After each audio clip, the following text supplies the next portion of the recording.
सती का भ्रम और रामचरित्र। एक बार त्रेता युग में भगवान भोलेनाथ जगत जननी भवानी सती के साथ अगस्त ऋषि के पास गए।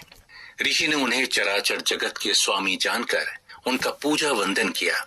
इस अवसर पर मुनिवर अगस्त ने सविस्तार राम कथा उन्हें सुनाई और इस तरह श्री रघुनाथ जी के गुणों की कथाएं कहते कहते शिव जी कुछ दिनों तक वहां रहे। फिर मुनिवर से विदा लेकर उमापति दक्ष कुमारी सती जी के साथ अपने निवास स्थान कैलाश पर्वत पर लौट आए। उन्हीं दिनों श्री हरि ने पृथ्वी का भार उतारने के लिए रघुवंश में अवतार ले लिया था और वो पिता के वचनों का पालन करने के लिए राज्य का त्याग करके तपस्वी वेश में दंडक वन में विचरण कर रहे थे। ऐसे भगवान राम में अपने स्वामी की अगाध श्रद्धा देखकर सती जी को शंका हुई और ये भ्रम दृढ़ हो गया कि एक साधारण मनुष्य की भांति विराह व्याकुल होकर वन वन भटकते हुए श्री रघुनाथ जी सीता जी की खोज कर रहे हैं। तब ये श्री हरि कैसे हो सकते हैं? महेश्वर के बहुत प्रकार से समझाने पर भी सती का भ्रम दूर ना हुआ। उन्होंने श्री राम की परीक्षा लेने की बात अपने मन में ठान ली। महेश्वर कहते हैं कि श्री रघुनाथ जी का चरित्र बड़ा विचित्र है। जो मंद बुद्धि है और जो मोह के वशीभूत हैं, वो उन्हें कुछ और ही समझ लेते हैं। तुलसीदास जी ने भी कहा है, अति विचित्र रघुपति चरित्र जानहि परम सुजान, जे मति मंद विमोह बस हृदयम धरिहिम कछुआन। अर्थात श्री रघुनाथ जी का चरित्र बड़ा ही विचित्र है। उसको तो ज्ञानी जन ही जानते हैं। जो मतिमंद हैं वो कुछ दूसरी बात ही समझ बैठते हैं। अपना भ्रम दूर करने के लिए सती जी ने मन में बहुत प्रकार से विचार कर श्री सीता जी का रूप धारण किया और उस मार्ग की ओर बढ़ चली जिस ओर से विरहदग्ध श्री राम अनुज सहित चले जा रहे थे। बनावटी सीता जी को देखकर लक्ष्मण तो चकित रह गए, परंतु श्री राम सती जी के कपट को तुरंत जान गए। प्रभु ने शीघ्र ही हाथ जोड़कर सती को प्रणाम किया और बोले, हे माते, भगवान भोलेनाथ कहाँ हैं और आप यहाँ वन में अकेली क्यों विचरण कर रही हैं? इतना सुनते ही सती जी को बड़ा संकोच हुआ। किसी अशुभ की आशंका से डरी सहमी वो शिव जी के पास लौट आई। महेश्वर ने हंसकर कुशल क्षेम पूछी और फिर बोले, बताओ, तुमने राम जी की परीक्षा किस प्रकार ली? सारी बात सच सच कहो। सती सब कुछ छिपाते हुए बोली, स्वामी, मैंने कुछ भी परीक्षा नहीं ली। मैंने तो उन्हें आपकी तरह ही प्रणाम किया, पर भोलेनाथ ने ध्यान लगाकर देखा तो सती जी का सारा प्रपंच तुरंत जान गए। उन्होंने विचार किया कि यदि मैं अब सती से प्रीति करता हूँ तो भक्ति मार्ग लुप्त होता है और उधर सती परम पवित्र हैं, इसलिए उन्हें छोड़ते भी नहीं बनता है। प्रकट रूप में उन्होंने सती से कुछ नहीं कहा, पर हृदय में उनके बड़ा संताप है। अंततः महेश्वर ने अपने मन में एक दृढ़ प्रतिज्ञा कर ली। वहां से निकलकर महेश्वर कैलाश पर पहुंचे और वहीं पद्मासन लगाकर बैठ गए और उन्होंने अखंड समाधि लगा ली। सती जी समझ गईं कि भोलेनाथ सब कुछ जान गए हैं, उन्होंने मेरा त्याग कर दिया है। सती जी को बार बार पश्चाताप होने लगा। वो अपने आप को धिक्कारने लगी। मैंने शिव जी से कपट किया। स्त्री स्वभाव से ही मूर्ख और नासमझ होती है। सती का दक्ष यज्ञ में जाना और अपने आप को भस्म करना। भगवान भोलेनाथ अखंड समाधि में लीन है। सती जी कैलाश पर रहने लगी। उनका एक एक दिन युग के समान बीत रहा था। वो बार बार भगवान से विनती करती कि मेरी ये देह जल्दी छूट जाए। मेरा तो शिव जी के चरणों में अनन्य प्रेम है। दारुण दुख सहते हुए 87,000 वर्ष बीत जाने पर अविनाशी शिव ने समाधि खोली। उसी समय दक्ष प्रजापति हुए। ब्रह्मा जी ने उन्हें प्रजापतियों का नायक बना दिया। इतना बड़ा सम्मान पाकर दक्ष के हृदय में अभिमान आ गया। इस पर तुलसीदास जी ने भी कहा है, नहीं को अस जन्मा जगमाही, प्रभुता पाई जाही मद नाही। अर्थात संसार में ऐसा कोई पैदा नहीं हुआ जिसको प्रभुता यानी अधिकार पाकर अभिमान न हुआ हो, यानी पद प्रतिष्ठा पाकर अभिमान हो ही जाता है।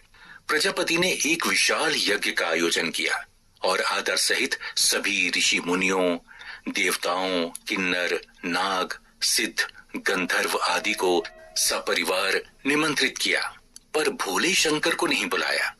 अपने पिता के यज्ञ में सभी देवताओं को जाते हुए देखकर सती के मायके के लिए प्यार उमड़ने लगा।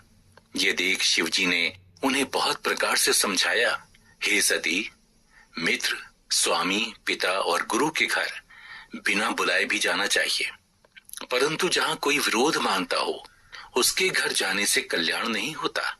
यदि तुम बिना बुलाए वहां जाओगी तो तुम्हारा अपमान ही होगा। जब लाख समझाने पर भी सती नहीं रुकी तो महादेव ने अपने मुख्य गणों को उनके साथ भेज दिया। सती जब पिता के घर पहुंची तो किसी ने उनकी आवभगत नहीं की। माता तो बड़े आदर से मिली, पर बहनें सब खूब मुस्कुराती रहीं। यज्ञ स्थान में सब देवताओं के लिए स्थान नियत थे, पर शिव जी के लिए कोई स्थान निर्दिष्ट नहीं था।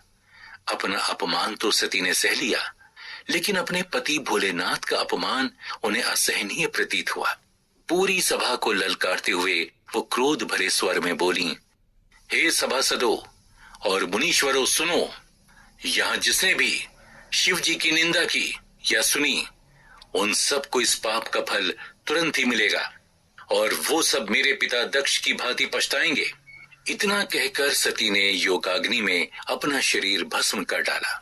ये देखकर सारी यज्ञशाला में हाहाकार मच गया। सती का मरण सुनकर शिव गणों ने यज्ञ का विध्वंस कर डाला।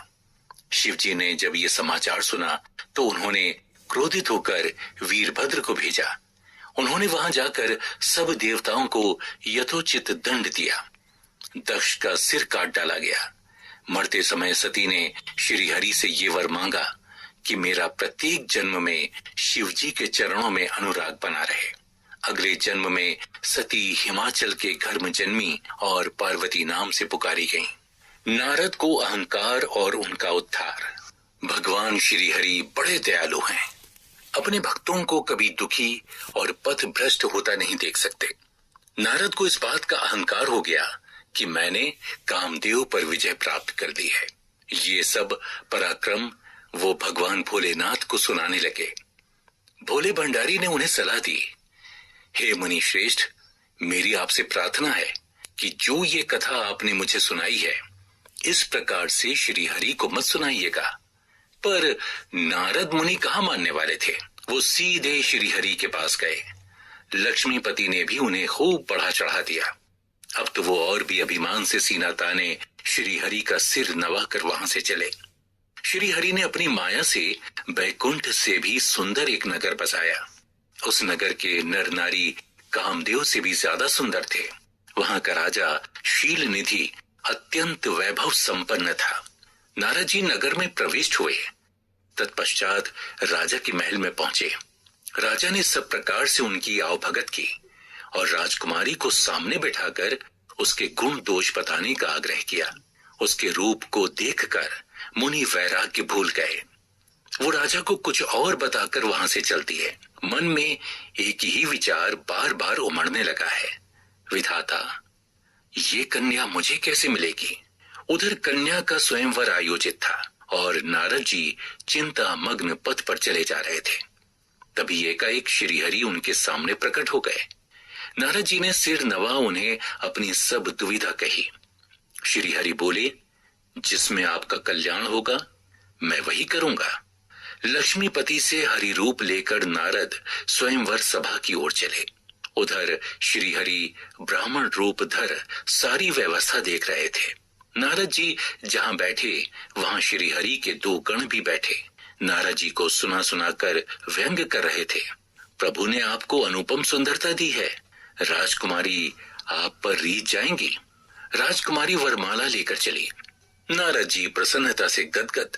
अब कृपालु भगवान राजा का रूप धारण कर वहां जा बैठे। राजकुमारी ने नारद जी की ओर देखा तक नहीं। वो बार बार उचकते और छटपटाते रहे। सब उन पर हंस रहे थे। राजकुमारी ने हर्षित होकर वरमाला राजा यानी श्री हरि के गले में डाल दी। भगवान दुल्हनिया को लक्ष्मी निवास ले गए। सारी सभा मंडली निराश हो गई। तत्पश्चात शिव के गण नारद से बोले, आप अपना मुख जल में झांक कर तो देखिए।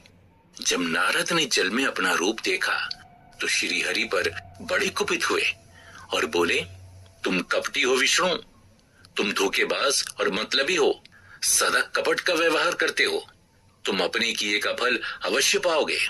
जिस रूप को देकर तुमने मुझे ठगा है, मेरा श्राप है, एक दिन वही रूप विपत्ति में तुम्हारा सहायक होगा। मेरी तरह तुम भी स्त्री वियोग में दुखी होगे। श्री हरि बड़े दयालु हैं। उन्होंने अपनी माया समेट ली। इतना भारी श्राप अपने सिर ले लिया, पर भक्त को कुपथ पर जाने से बचा लिया। राजा प्रताप भानु की कथा।